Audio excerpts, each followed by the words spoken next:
ये आदमी तो गद्दार है यार, एक एक करके इसकी सारी गद्दारियां गिनाता हूं और फिर आपका यहाँ ये जमीर अगर इजाजत दे कि हाँ इसको गद्दार लिखना चाहिए तो लिख जाना, क्योंकि बहुत से लोग लिख रहे हैं और बोल भी रहे हैं।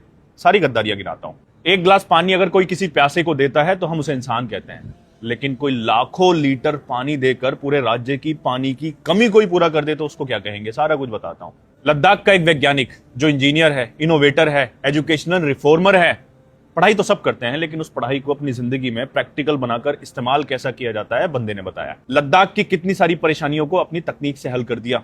5% बच्चे पास होते थे, एक स्कूल बनाया 1988 में, और एजुकेशन को पता है कहां से कहां ले आया। 5% जहां पास होते थे वहां से 75% पास होने लगे। हम सब जानते हैं कि लद्दाख में पानी की प्रॉब्लम है। जो बर्फ के पहाड़ होते हैं, ग्लेशियर जिनको हम बोलते हैं, वो पिघल जाते हैं, गर्मी में पिघल जाते हैं। लेकिन बंदे ने आर्टिफिशियल ग्लेशियर बना दिए, मतलब आर्टिफिशियल अपने ही पहाड़ बना दिए जो 10, 15, 20 मीटर ऊंचे और 10, 15, 20 लाख लीटर तक पानी स्टोर कर लेते हैं।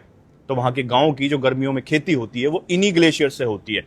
तो ये आदमी गद्दार है। आइस स्टूपा, ये आर्टिफिशियल बर्फ के जो पहाड़ हैं, पूरी दुनिया इस टेक्नोलॉजी को कॉपी कर रही है। कनाडा, स्विट्जरलैंड, ये सब जगह कॉपी किए जा रहे हैं और इसी वजह से रोलेक्स अवार्ड भी मिला है। तो इतना देश का नाम बाहर रोशन करने वाला गद्दार तो है ही। सोलर हीटेड बिल्डिंग्स बनाई जहां -30 डिग्री, आप सोचते हो 0 डिग्री पे बर्फ जम जाती है, -30 कितना होता है, कैसे रहेंगे लोग। पैसिव सोलर बिल्डिंग्स डिजाइन किए जहां मतलब बिना हीटर के जिन बिल्डिंग्स में रहा जाता है। हमारी सेना के लिए मूवेबल टेंट्स बनाए जहां पर ये बहुत ज्यादा ठंडी होती है, वहां पर इन टेंट्स में हमारी सेना आराम से रह सकती है। तो ऐसा करने वाला बंदा गद्दार तो है ही। 2021 में HIAL, Himalayan institute of alternatives, एक ऐसी यूनिवर्सिटी जो विदाउट डिग्री, मतलब आओ और सीखो, हाथ से काम करके सीखो, जहां पर किताबों से नहीं प्रॉब्लम सॉल्व करके सिखाया जाता है। उन्होंने बताया कि एजुकेशन सिर्फ रट्टा मारने का नाम नहीं है, एजुकेशन हाथ से काम करके सीखने का नाम है, और हाथ से काम करके सीख के गांव के बच्चे भी इंजीनियर बन सकते हैं। अब इतना सारा कुछ कोई देश के लिए करेगा तो गद्दार तो है ही। अब अवार्ड सुनिए, क्या क्या अवार्ड्स मिले हैं, पैसे से खरीदे हुए नहीं, जो रियल अवार्ड्स मिले हैं।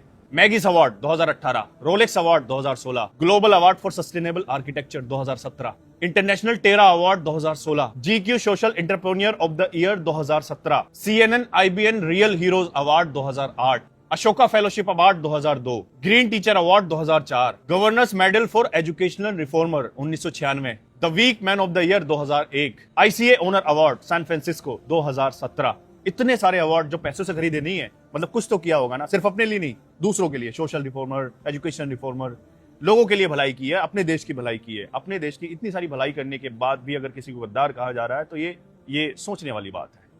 अब बताइए ना, एक इंसान को, एक देशभक्त को, एक भारतीय को, मुझे, आपको, हम सबको कितना कुछ करना पड़ेगा कि उसे देशभक्त कहा जाए?